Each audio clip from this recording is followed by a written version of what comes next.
Cette session de 2 jours qui va nous permettre d'évoquer un sujet crucial, capital et voire vital. C'est quoi ce sujet?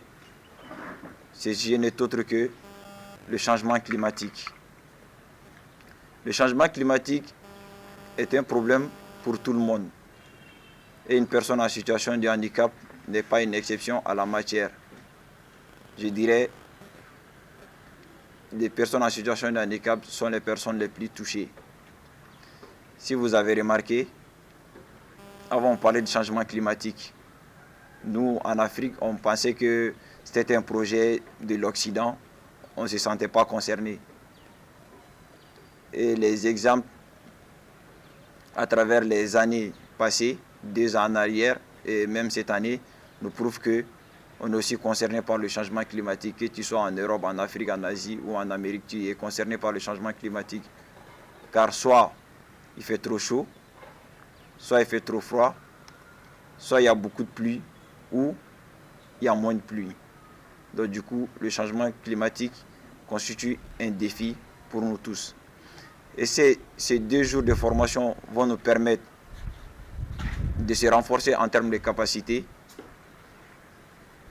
Ça va nous permettre aussi de se doter des moyens de lutte contre le changement climatique.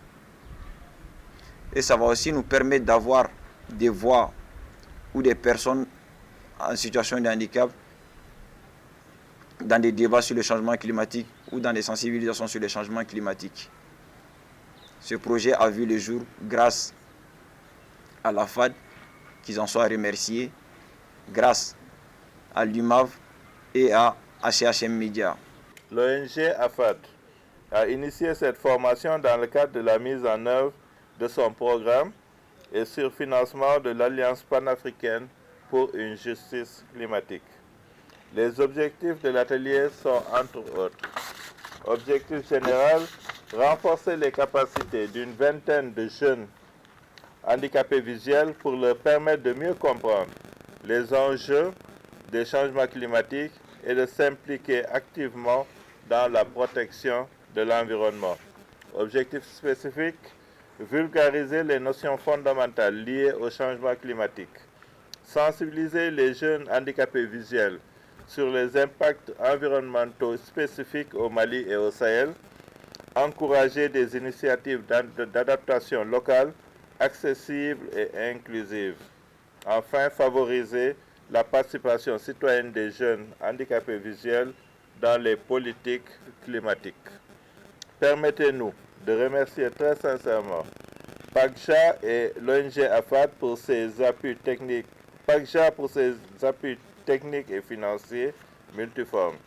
C'est aussi l'occasion de remercier et féliciter tous les jeunes handicapés visuels pour avoir répondu à notre appel et d'exprimer notre chaleur bienvenue à tous et à toutes.